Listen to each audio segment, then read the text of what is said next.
இப்ப நார்மலா இப்ப அந்த பஞ்சலோகம் பயன்படுத்துறதுக்கும் வெள்ளி பயன்படுத்துறதுக்கும் என்ன சார் வித்தியாசம்? இல்ல பஞ்சலோகம் அப்படின்னும் போது என்ன அப்படின்னு கேட்டீங்கன்னா, ஒரு சில பொருட்களுக்கு வந்து தீட்டு கிடையாது மேடம். ம்.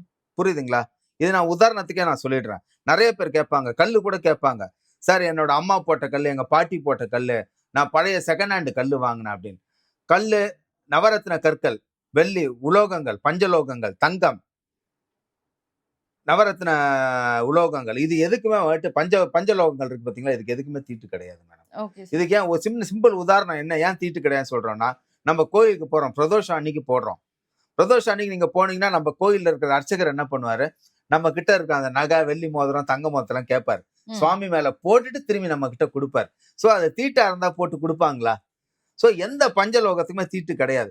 ஏன் வந்துட்டு பூஜைக்கு உகந்தது பஞ்சலோகம் அப்படின்னு சொல்றீங்கன்னா, ஒவ்வொரு லோகத்துக்கும் ஒவ்வொரு கிரகங்கள் வந்துட்டு உரியது உங்களுக்கு. Okay sir. உண்மையான பஞ்சலோகம் வந்துட்டு இன்னைக்கு யாரும் பண்றது இல்ல மேடம். உண்மையான பஞ்சலோகம்னா அந்த கண்டென்ட் ஆஃப் கோல்டு வந்துட்டு அதுல இருக்கணும். ம்.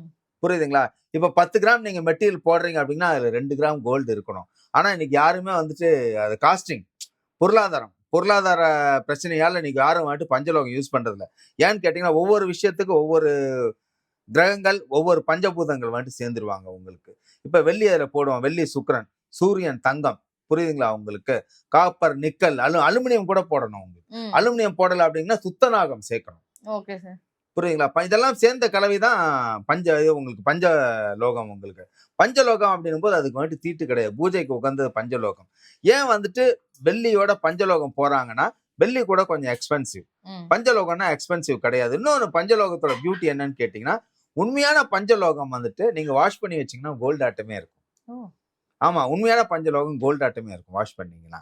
Okay sir. சோ இப்ப வர டூப்ளிகேட் தான் 99ல மேடம். 100% இப்ப கிடைக்கிற பஞ்சலோகம் எல்லாமே பஞ்சலோகம் கிடையாது. நீங்க ஆர்டர் கொடுத்து எதனா பண்ணீங்கன்னா வேணா பஞ்சலோகம் பண்ணலாமே தவிர பாக்கி கிடைக்கிற பஞ்சலோகம் எல்லாமே 91% இல்ல 100% வந்துட்டு அது வந்துட்டு ஃபேக் தான். Okay sir.